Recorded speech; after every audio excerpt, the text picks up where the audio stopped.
오늘 야곱의 아내와 자녀라는 제목으로 함께 나누려고 합니다. 오늘 이 30장은 보면 야곱의 자녀들이 쭉 태어나는 그런 모습들을 보기 때문에 어떻게 보면 좀 단순하게 누가 누구를 낳았더라, 어떤 이름의 자녀를 낳았더라 하는 그런 얘기만 계속 있습니다.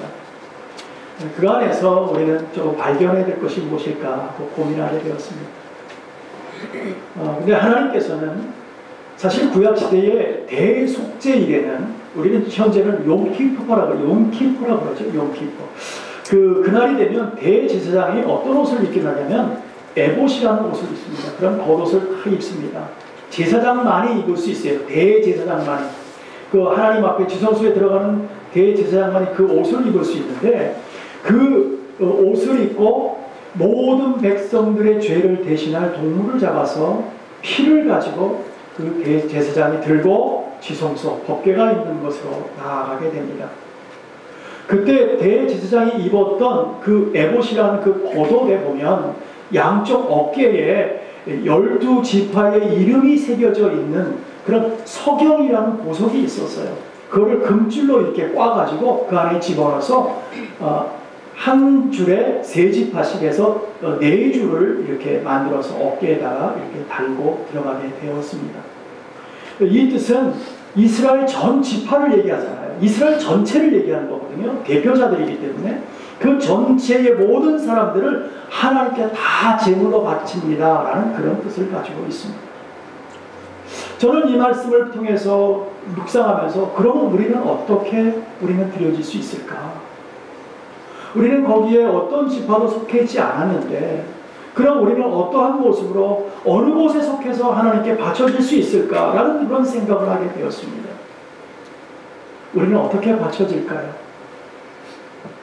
저와 여러분은 영원한 대제사장이 누구십니까? 바로 예수 그리스도인 줄로 믿습니다. 그분의 양어깨와 그분의 가슴 속에 저와 여러분의 이름이 새겨져 있는 줄로 믿습니다. 그 하나님께서 그 가슴에 새겨져 있는 우리의 이름을 보석처럼 생각하시는 거예요. 그리고 가슴에 품고 오늘도 하나님 앞에 나아가는 줄로 믿습니다.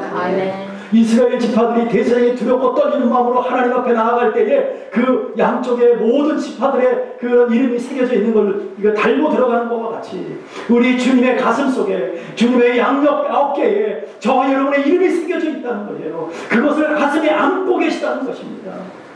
얼마나 감사가 되고 흥분이 되는지 몰랐어요. 그렇구나. 하나님의 가슴, 우리 정말 믿음의 우리 오직 받아야 될 영광을 받으신 그 예수님, 그 예수님의 가슴 속에 저와 여러분의 이름이 있다는 거예요. 그 이름이 가슴에 품고 계시다는 거예요.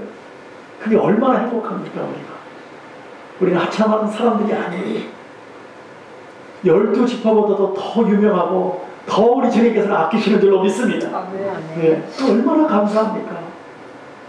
사실 이스라엘의 12지파를 이렇게 면면히 살펴보면 대제사장의 12지파의 모든 이름들을 보석으로 새겨서 이름을 새겨가지고 달 만큼 그렇게 훌륭한 사람들은 아니었습니다. 12지파의 시조는 어떻게 보면 좀 창피하고 부끄러운 허물들이 참 많았습니다.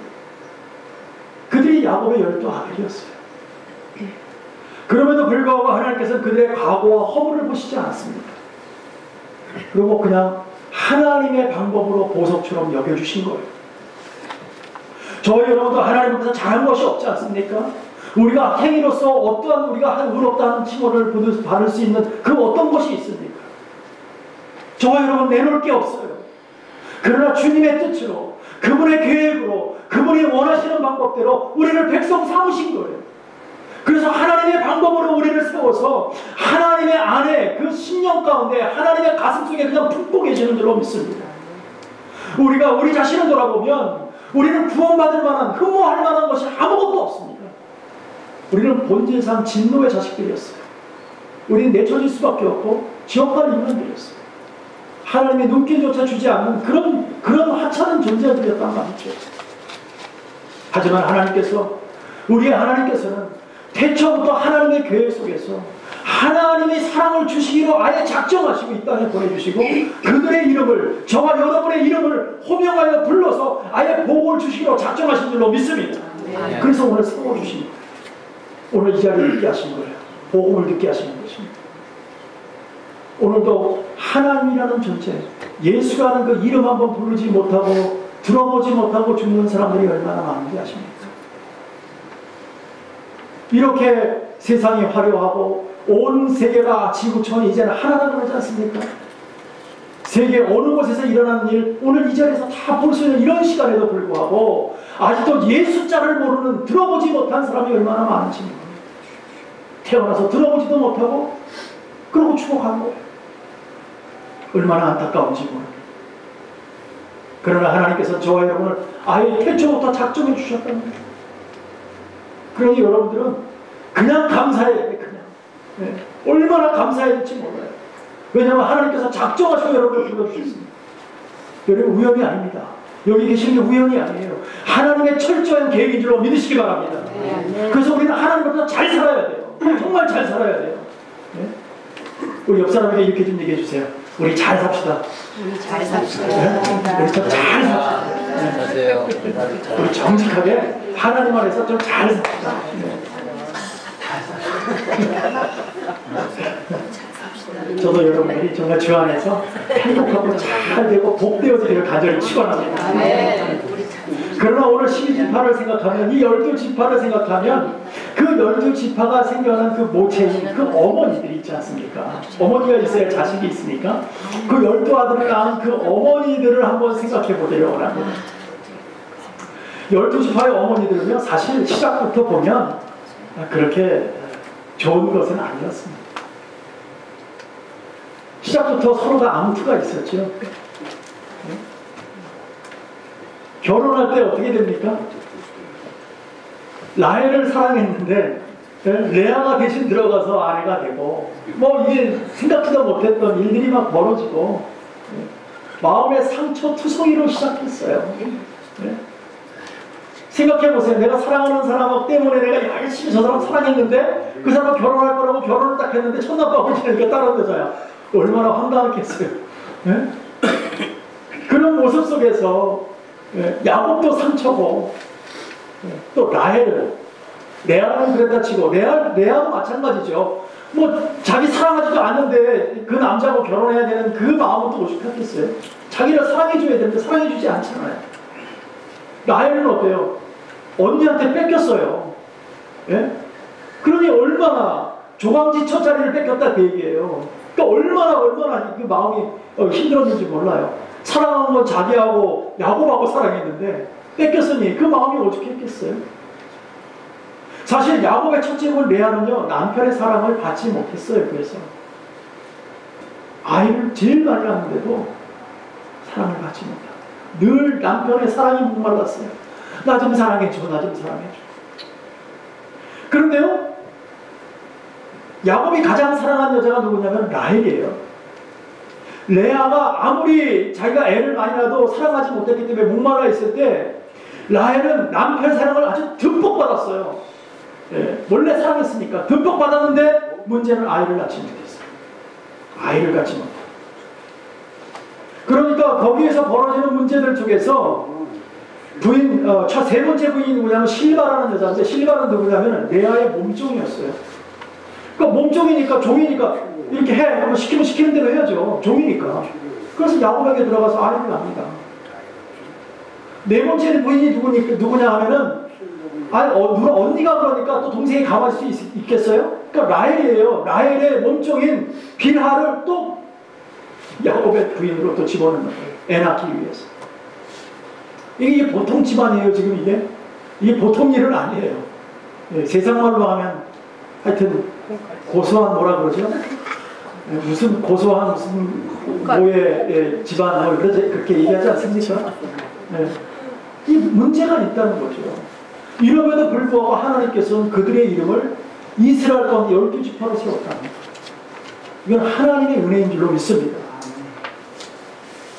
어찌 보면 네 사람 모두가 이스라엘의 12지파의 복된 조상의 어머니로 세워지기에는 좀 부적합하지 않습니까? 근데도 하나님께서는 그들을 세워서 하나님께서 놀라우신 은혜로 12지파를 만들어내는 거예요. 또 그들 어머니 밑에서 태어난 자녀들을 보세요. 12아들이 태어나는데 그 12아들이 엄마가 다 달라잖아요.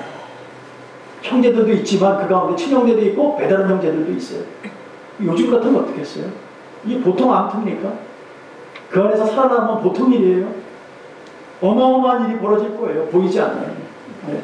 맨날 어떻게 피터지게 싸울지도 모르겠어요. 네? 네가 잘나니 내가 잘나니.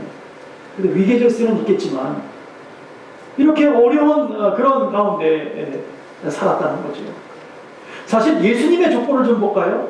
예수님의 족보를 보면요, 예수님의 조상 그 족보 가운데 오른 여인들이 있는데 5명이 있어요. 그 가운데 보면, 우리가 자세히 보면 정말 거룩하고 신실하였더라는 여자가 없더라는 거예요.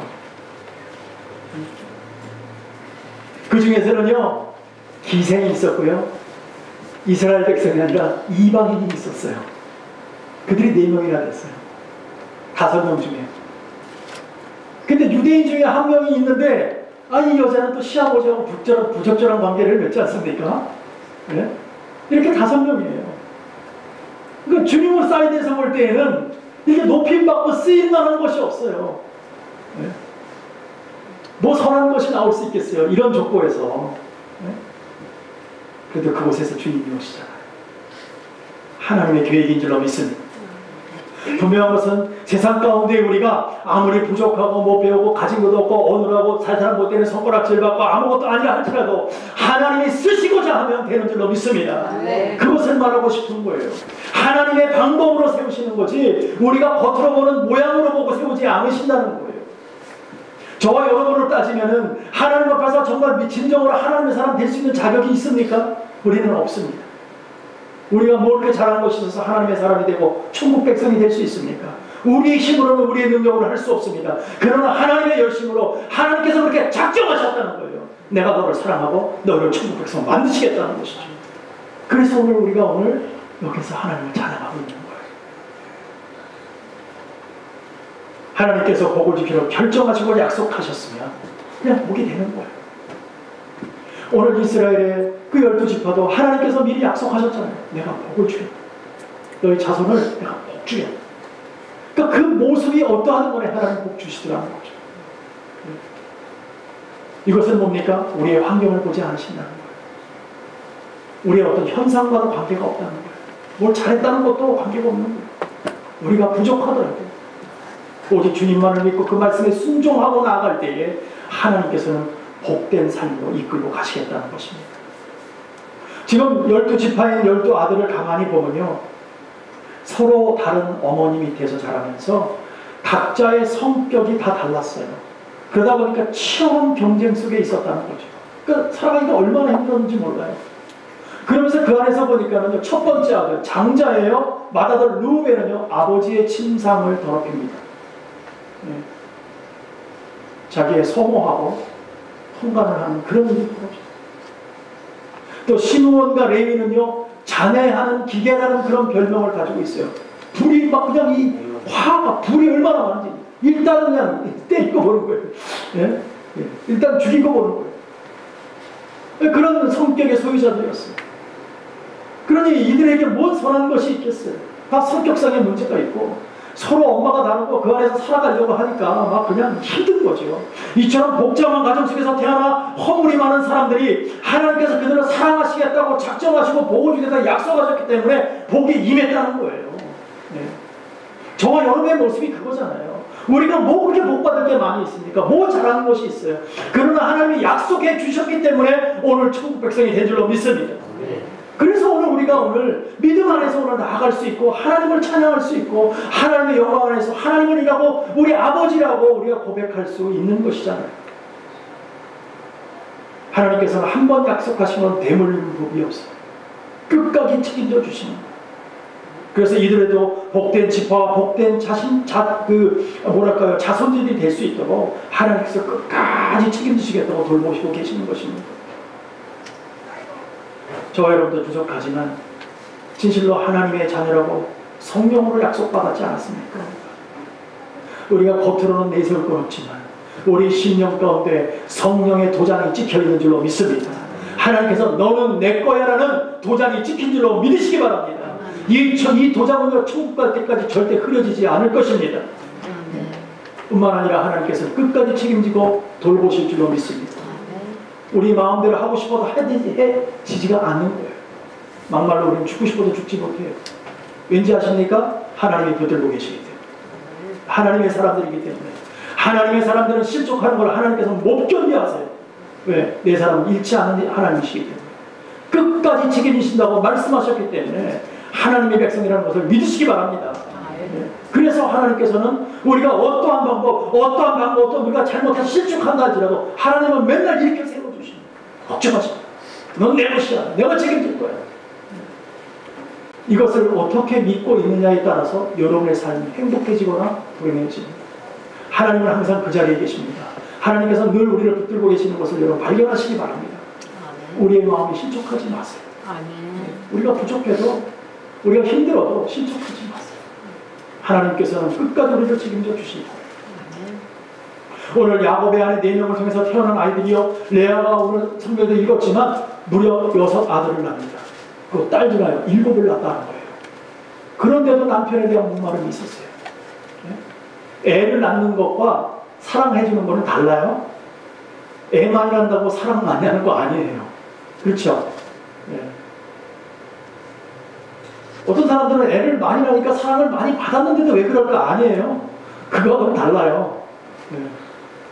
사랑이 되어서 정말 좋아서 사랑하는 것과 그냥 애를 낳는 것하고는 다르다니까요. 오늘 그 모습이에요. 레아가 애만 낳는데 남편은 자기한테 눈길을 안 주는 거예요. 따뜻한 사랑의 마음으로 품어주지를 않는다 그 얘기예요. 애는 낳는데. 근데 레아의 몸종 실과 라헬의 몸종 비라는요 이들도 그냥 들여보내가지고 애를 낳는데 아들을 각각 둘씩 낳으니까 4명이 낳는 둘씩 낳고. 근데 여기서 가장 힘든 게 누구냐? 라헬이었어요. 남편의 사랑을 듬뿍 받아요. 그런데도 불구하고 애가 없는 거예요. 애를 못 낳아요. 애를.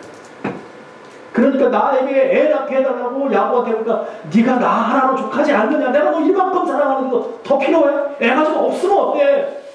야곱이 그럽니다. 그럼에도 불구하고 여자들은 안 그런가 봐요. 나한테 애 낳게 해달라고 얼마나 그러는지 몰라요. 네. 그때쯤에 우리 22절을 같이 봅니다. 같이 있습니다. 시작합니다. 하나님이 나를 생각하신지라 하나님이 그를 들으시고 그 태를 이루신 거로. 아멘. 하나님께서 라헬을 생각하셨답니다. 이 말은 하나님께서 갑자기 뜬금없이 아이고 라헬도 있었지 내가 쟤한테 애 줘야 되는데 딴 거 막 바빠갖고 못했다가 갑자기 생각나는 그 생각이 아니에요.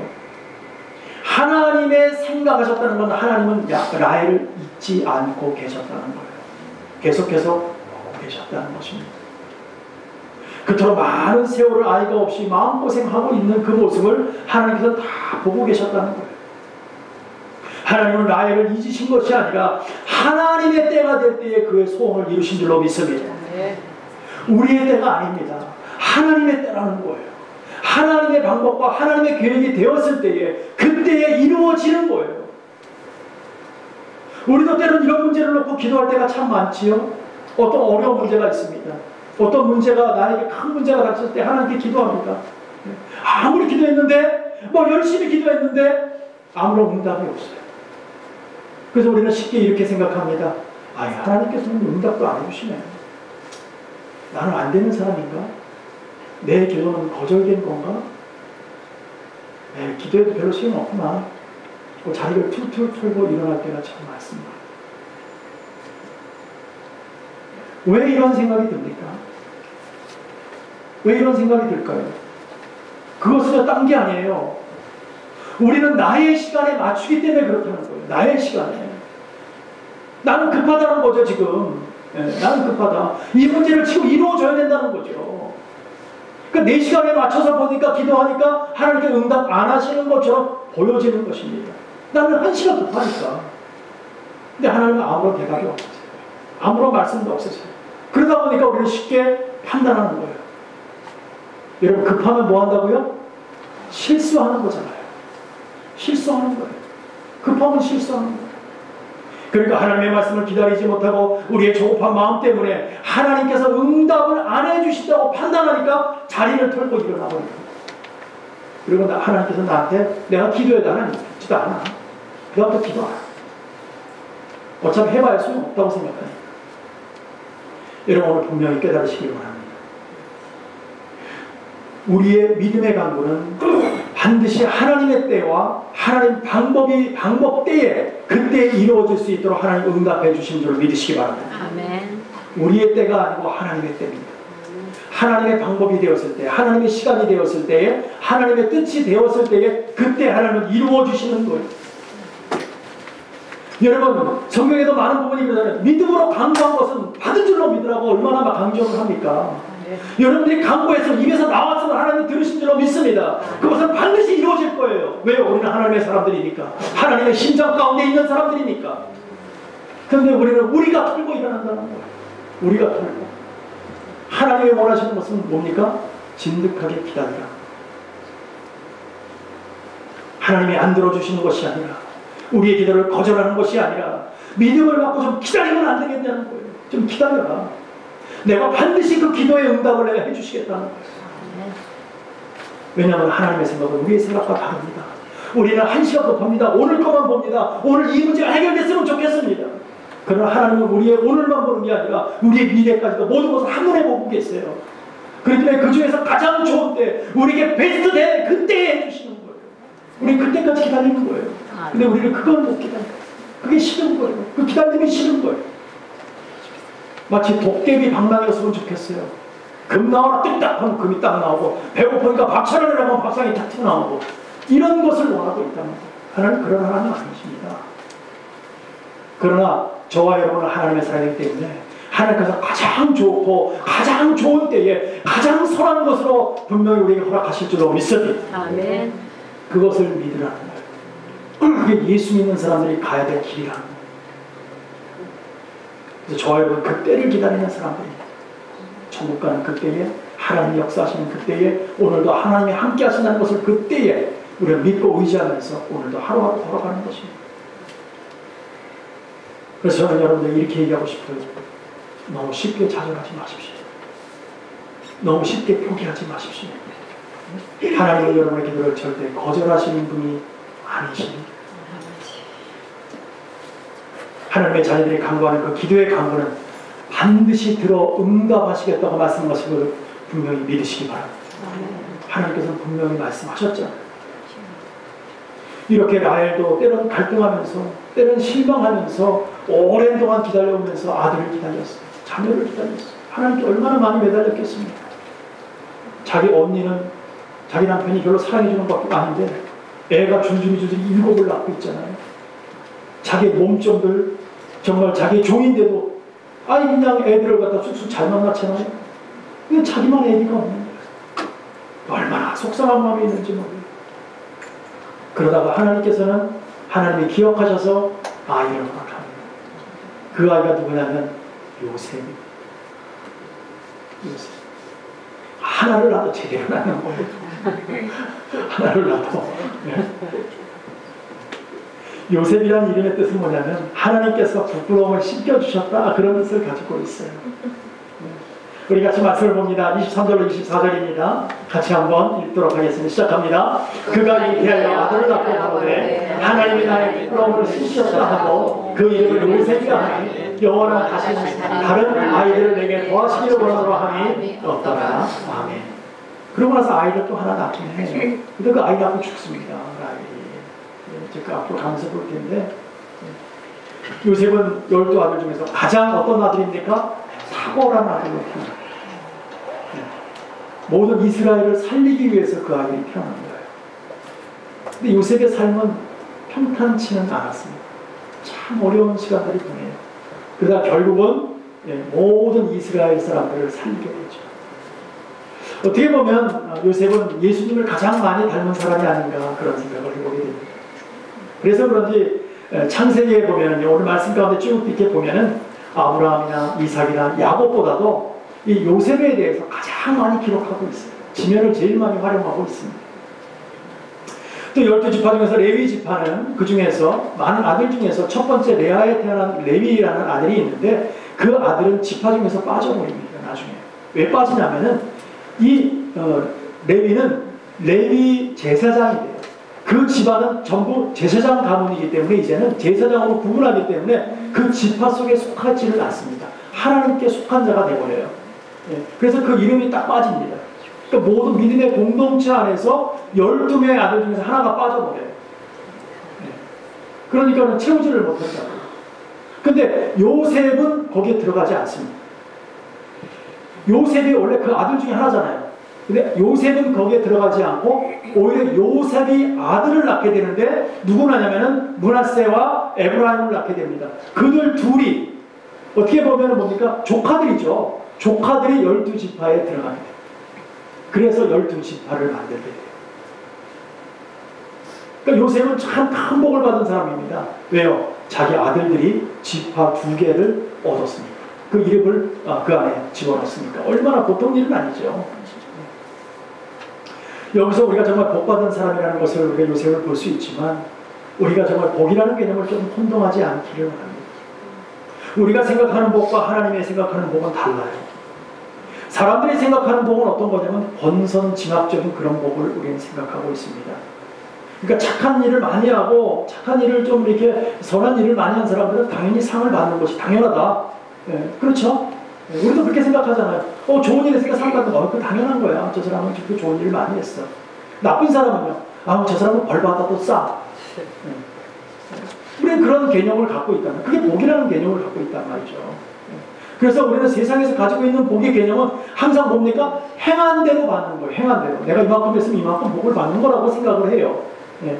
그래서 우리는 열심히 해서 하기 싫은 일도 더 열심히 하면, 그런 분들 많으시잖아요. 교회에서 보면, 우리 권사님들 보면, 우리 자녀들을 위해서 내가 봉사도 한다. 본인을 위해서 하세요. 본인의 영혼이 중요하지. 이거 하면은 자식이 복을 받는다는 거예요. 예, 물론 받죠. 우리가 열심히 섬기면 하나님께서 복을 자녀까지 허락하신다고 하니까 중요한 건 그러나 여러분이에요. 여러분의 영혼이 잘 돼야 자식도 잘 되는 거죠. 그러니까 누구 때문에 누구를 위해서 하지 마세요. 본인의 영혼을 위해서 더 열심히 하시니까요. 그래서 오늘 믿음 안에서 보니까 하나님의 분명히 개념이 다른데 하나님께서 우리가 행한 대로 갚으신다면 우리가 열심히 수고하는 대로 하나님께서 우리가 세상적인 복 개념으로 생각하고 우리가 열심만 다해서 하고 하나님께서 복을 주신다고 생각하고 우리 복 받을 사람 하나도 없어요. 그렇지 않습니까? 우리가 뭘 잘하는 게 있습니까? 하나님 앞에서 보면 다 불법인데 제대로 사는 삶이 없고 순 거짓말 투성이로 살고 있는데 우리는 죽을 수밖에 없는 그런 사람들이 되는 거죠. 행한 대로 받는다 그러면 우리는 하나님 앞에 하나도 받을 것이 없어요. 그러나 하나님의 개념은 달라요. 하나님께서는 우리가 행한 대로 갚으신다고 우리 다 죽어야 되지만 그러나 하나님께서 주시는 복은 그럼에도 불구하고 무조건 은혜로 주신다는 거예요. 은혜로. 무조건적으로 주신다는 거예요. 우리가 자격이 있어서 받는 것이 아니라 자격이 없어도 주시겠다는 거예요. 자격이 없어도. 우리가 복을 받는 행동을 해서 복을 받는다. 맞는 거죠. 맞는 거죠. 여러분들이 복을 받는 행동을 한 사람들이라면 하나님께서 복을 받는 거 당연합니다. 예, 플러스 알파죠. 그건 당연히 복을 받아죠. 그러나 그럼에도 불구하고 우리가 복받은 짓을 잘 하지 못했는데도 그럼에도 불구하고 하나님께서 우리를 버리시거나 포기하지 않으시는 줄로 믿습니다. 우리가 부족하지만 우리가 죄된 모습을 그대로 갖고 있지만 그래도 하나님은 우리를 버리시지 않는다는 거예요. 우리는 미우면 버릴 수 있어요. 안 볼 수 있어요. 나 저 인간은 절대 안 볼 거야. 안 보고 살아갈 수 있어요. 그러나 우리 하나님께서는 네가 정말로 내가 안 보려고 했는데 그래도 내가 내 사랑으로 너를 안 볼 수가 없구나. 그냥 딱 안아주시는 거예요. 우리 하나님 그런 하나님이세요. 안 보시지 않는 거예요. 그러니까 여러분들이 나는 이래서 잘못했는데 내 삶에 이런 큰 오점이 있는데 우리 하나님도 과연 나를 사랑해 주실까? 사랑해 주시는 줄로 믿습니다. 네. 어떤 우리가 복받은 행동을 해서 복을 받는 게 아니에요. 하나님의 사랑으로 무조건적인 사랑으로 우리를 사랑해 주시겠다는 거예요. 하나님의 마음속에는 우리를 언제나 잘 봐주시려고 하는 그런 마음이 있으세요. 우리도 자녀를 키울 때 그러잖아요. 부모 마음이 어떤 겁니까? 우리 자녀들이 세상 속에 환영받지 못한다 할지라도 우리 부모의 마음속에는 어때요? 항상 최고예요. 최고. 우리 자녀들이 최고 아닙니까? 세상에서 좀 잘못하고 세상 속에 욕을 좀 먹는다고 그 아이를 포기하는 부모가 있어요? 없어요. 그런 부모는 없습니다. 끝까지 그래도 커버하고 안아주는 것은 우리 부모분이 없어요. 그 자녀를. 그게 부모 아닙니까? 부모는 언제나 자녀를 좋게 생각하려고 하잖아요. 내 아들은 그래도 불구하고 그러지 않았을 거야. 끝까지 믿어주는 게 그게 부모 아닙니까? 우리 하나님도 그러시는 거예요. 끝까지 우리를 믿어주시는 거예요. 우리는 인간적인 마음에서 어떠한 잘못을 했다면 아유 저런 그냥 나가주라! 절대 난 너를 안 볼 거야. 호적파! 그렇다고 해서 내 아들 아닙니까? 그래도 끝까지 우리 아들이 우리 자기 저랑은 발바닥도 맞아. 마땅해 쌓아가지고 그냥 고소하다. 여러분 그렇게 내버려두면 그게 바로 저주 아닙니까? 하나님의 사랑은 그런 사랑이 아닙니다. 우리가 잘못해도 하나님은 그래도 용서하시고 우리를 안아주신다고 했잖아요. 우리 부모들도 우리 자녀들을 볼 때 아무리 잘못해도 그래도 용서하고 사랑하고 안아주는 건 부모뿐이 더 있습니까?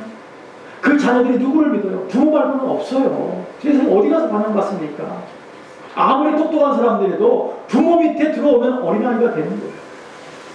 요즘에 여러분 TV를 보면 그 한국하고 중국하고 공동으로 합작해서 만든 영어 그 공익 광고가 하나 있어요. 저는 그걸 보면 참 인상이 깊었습니다. 중국에서 만든 그 광고인데 이 사람이 회사의 사장 같아요. 직원들이 그 앞에서 다 절절절절 매요. 예. 혹시 보셨나요? 다 절절절 매요. 심지어 아들까지도 뒤에 쫓아가면서 절절절 매요. 아버지가 그만큼 무서워요. 근데 그 아버지가 일단 집에 들어가는데요. 밖에서는 그 카리스마가 넘치는데 집에 딱 들어가니까 어머니가 앞에 앉아있고요. 어머니가 뜨개질을 하세요. 근데 그 앞에서는요. 이렇게 스틱 같은 거로 돌리면서 어머니를 웃게 만들어주고 계세요. 네. 그러면서 자막에 뭐라고 뜨냐면은 네. 어머니를 그러니까 그 부모님을 효도하라고 부모님을 웃게 해드리라고 네. 그런 말을 이렇게 뜨고 있어요. 그걸 보면서 야 그렇구나. 우리가 아무리 세상에서는 어떤 일조정이 해도 우리 부모를 갖다가 기쁘게 해드리는 것이 우리의 사명이구나. 우리는 하나님을 기쁘게 해드리는 것이 우리의 사명인 줄로 믿습니다. 네. 네.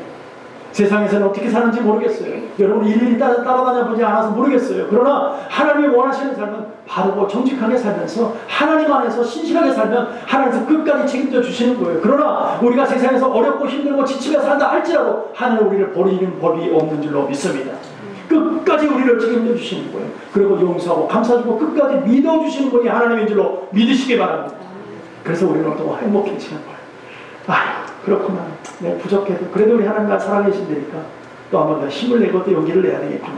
예, 그런 생각을 가질 수 있습니다.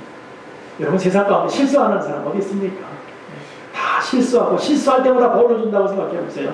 우리 가운데 살아나는 사람 있습니까? 아무도 없어요. 그러나 우리 주님께서는 끝까지 용서해 주시고 자신의 피로 대신 커버해 주시고 변명해 주시는 것입니다. 사실 저와 여러분이 겉으로 포장하고 있는 이런 어떤 지성이나 학벌이나 가문이나 뭐 이런 걸로 이 덮고 있는 이런 껍데기를 다 벗겨낸다면 우리 뭐 볼 거 있습니까? 우리 아무것도 나타낼 거 없어요. 별볼일 없어요. 그저 포장 가운데 그저 뭔가 좀 화려한 포장지로 쌓여 있기 때문에 그러니까 좀 포장이 그냥 근사하니까 아유 괜찮아 보이는 거지. 사실 그 포장지 뜯어내면 알맹이는 별거 없어요. 좋아요. 그런 우리를 하나님께서는 자녀 삼아 주셨다는 거예요. 그런 우리를 그 허물 가운데 있을 때에 예수님의 피로 씻겨 주셨다는 것입니다. 그러고 나서 새로운 희망을 저와 여러분이 허락하신 줄로 믿습니다. 저와 여러분 예수 심장 한복판에 우리 그 이름이 저와 여러분이 보석처럼 빛나고 있는 줄로 믿으시기 바랍니다. 우리를 보석처럼 여겨주시는 거예요. 그 사랑으로 덮고 계시는 거예요. 감싸주고 계시는 거예요. 그렇기 때문에 우리는 어떠한 상황이 있어도 다시 시작할 수 있는 조건이 있는 것입니다. 왜냐하면 우리 주님의 품 안에 있기 때문입니다. 여러분 꼭 믿으십시오. 나는 하나님의 품 안에 예수 심장 한가운데 나의 이름이 새겨져 있다. 이것을 꼭 기억해 주시기 바랍니다.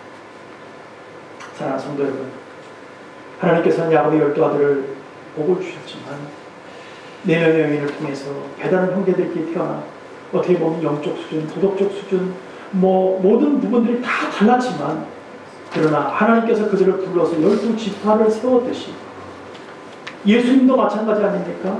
12 제자들을 두고 나서 베드로를 위시하여 다 어떻게 보면 다 섞여, 별의별 사람들이 다 섞여 있지 않습니까? 그들에게 하나님께서 성령을 부어서 하나님 사람들에게 주셨잖아요. 그러고 나서 하나님께서 땅 끝까지 이르러 내 증인되라고 하나님 파송해 주셨잖아요.